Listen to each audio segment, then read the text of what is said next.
All right, strap in, everybody, because today we're going deep on Nicki Minaj, rapper, singer, businesswoman, and two-sama. Well, she kind of stirs up a lot of strong feelings. But the big question we're wrestling with is she a true game changer, like a visionary?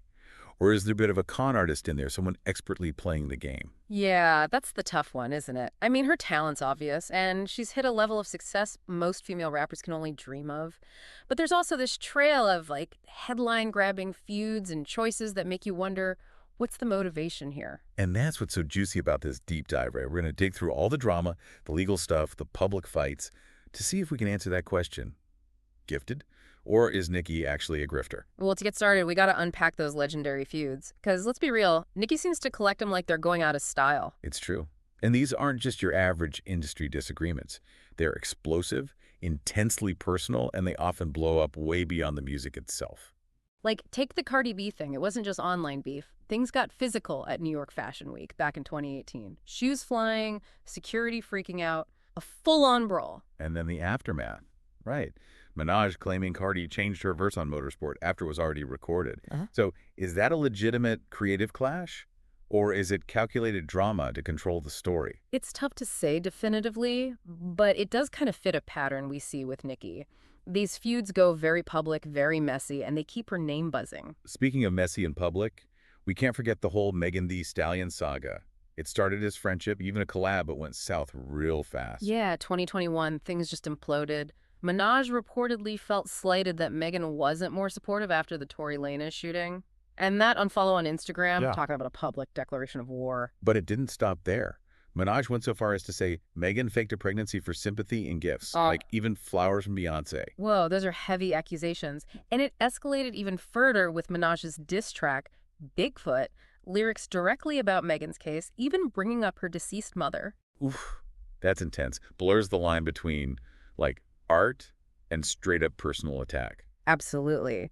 And Megan didn't stay quiet either, fired back with hiss, seemingly referencing Minaj's husband's criminal record. Things got real personal, real fast. So another pattern with Nicki, these feuds get deeply intertwined with their personal lives. And she's not afraid to use, like, really sensitive stuff as ammunition. Which brings us back to that question, is this just Nicki being outspoken? Or is there some strategy behind it? Because controversy gets attention, attention gets buzz, and buzz sells records, right? No doubt. And just to be clear, Nicki's feuds go way beyond Cardi and Megan. We're talking a list of basically everyone in music. Yeah, it's wild. From those early accusations of stealing Lil' Kim's style to that legendary blow-up with Mariah Carey on American Idol. Supposedly, Minaj even said something like, why don't I just put my 3-year-old sitting around me? And then there was that Twitter war with Taylor Swift over the VMAs. Things got pretty heated there. Oh yeah, that time she just randomly dissed Demi Lovato on Instagram. And of course, the explosion with Lamar over Grammy noms. Went from 0 to 100 real quick. Karen accusations flying around, comments about Lotto's race, adding a whole other layer to an already messy situation. It's like no one's safe from a potential Nicki Minaj feud. Right. So we've got these explosive, very public feuds. But there's another layer to the legal stuff. We're not talking parking tickets. This is serious stuff with serious consequences. And it all plays into this grifter or gifted question, you know? Like, take her husband, Kenneth Petty. He's got that attempted rape conviction from way back 1994 and has to register as a sex offender. Right, and that's something she's always defended, which is, I don't know, she even claimed the victim was older than reported, which kind of feels like downplaying a very serious thing. And it's led to even more legal trouble. The victim, Jennifer Hugh, sued them both, Minaj and Petty, for harassment and intimidation, basically. It's one thing to support your partner, but when it might mean silencing a victim, that's red flags for sure. And then there's that whole security guard incident. Oh, right, where Petty allegedly broke the guy's jaw. Initially settled for, like, over $500,000. But of course, with Nicki, it's never simple. It's now ballooned to over $526,000 because of unpaid fees. The legal bills just keep piling up. Seems like a pattern of maybe recklessness, both personally and money-wise. And we can't forget the lawsuit from that former fan, Tamir Peak. He's going after Minaj for a crazy $5 million, claiming slander, emotional distress, the whole works. Peak says she, like, publicly humiliated him on Instagram Live, called him mentally unstable, and that her husband assaulted him during Super Bowl weekend back in 2020. He even says Minaj DM'd him about it afterward. Wow, that's a lot of accusations. It paints a picture of someone maybe using their power to shut people up. Yeah. Intimidating critics. Yeah, it does make you think about how she uses that power. And if there are lines she's willing to cross to protect her image, her interest. So we've got the feuds turning personal and legal stuff, suggesting she doesn't care about the consequences. It's easy to see the grifter label for sure.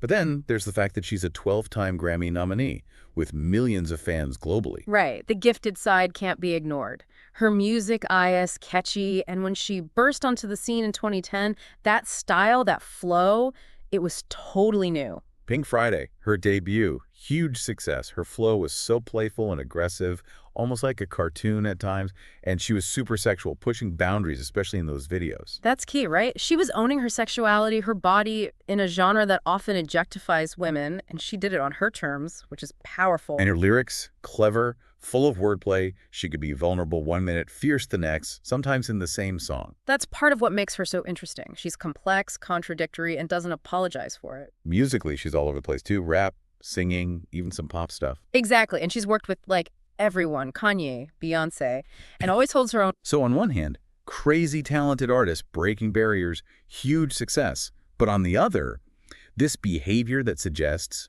maybe, manipulation, exploiting people, not caring about others, it's a real head-scratcher. It is, and it makes you think about that separating the art from the artist thing. Can you enjoy her music knowing the harm her actions might have caused? No easy answers there. Which brings us back to our main question, right? Is all this drama and controversy calculated? A way to stay relevant and boost her career? Or is it just her? Could it be both? A brilliant strategist who's also genuinely passionate, maybe a little impulsive. I mean, it wouldn't be the first time a brilliant person was also, kind of messed up. Exactly. So as we go into the last part of this deep dive, let's keep those questions in mind. Can we really separate Nicki Minaj's art from Nicki Minaj the person? And even bigger, what does it say about us as fans if we ignore potentially bad behavior just for entertainment? Okay, so we've really gone in on Nicki Minaj. The hits, the lawsuits, enough feuds to fill a whole concert hall. But where does that leave us? Quifter or gifted? I feel like I'm stuck. Yeah, it's messy for sure. If grifter means using people for your own gain, there's evidence for that. Like the harassment of those critics defending her husband, even those feuds feeling calculated. It's a pattern. But at the same time, gifted is undeniable, right? Her influence on music, that flow, the wordplay, how bold she is. People call her queen for a reason. I see both sides. It's tough. And that's exactly it, I think. It doesn't have to be one or the other. History's full of examples. Brilliant people with terrible ethics. Artists whose lives don't match their art. Minaj might just be another one of those. So then what do WE do as listeners? How do we enjoy her music knowing about all this other stuff? It feels wrong to just ignore it. That's where it gets kind of philosophical, almost personal. There's no right answer. Some people boycott her completely. Any support is like condoning it. Others just separate the art from the artist, enjoy the music, criticize the behavior. Maybe there's a middle ground, though. Acknowledge her talent, but also be aware of the power dynamics. Do we just amplify everything she does, or do we engage more critically? It is tricky. And it all loops back to that visionary or con artist question. Maybe it's less about labeling HR and more about the whole system she's in. The music industry rewards controversy, fans are super protective, and legal trouble doesn't equal being a bad person. It's complicated. Totally. But that's kind of the whole point of these deep dives, right? We don't just get facts, we get a more, nuanced view of how fame, talent, and being responsible all get jumbled up. Exactly. And with Nicki Minaj, those jumbles are super messy, super fascinating, and she gets people fired up for a reason. So as you listen to her music, talk about her with people, really pay attention. What feels wrong to you? What do you agree with? Where's your own line in the sand? Because that's how we deal with this whole world of celebrities and being fans. Can we love the art even if we don't love the artist? No easy answer, but figuring that out is kind of the whole point. Deep dive complete, folks. Yeah. Until next time, keep being curious, keep asking questions, and don't be afraid to get a little messy with your own conclusions.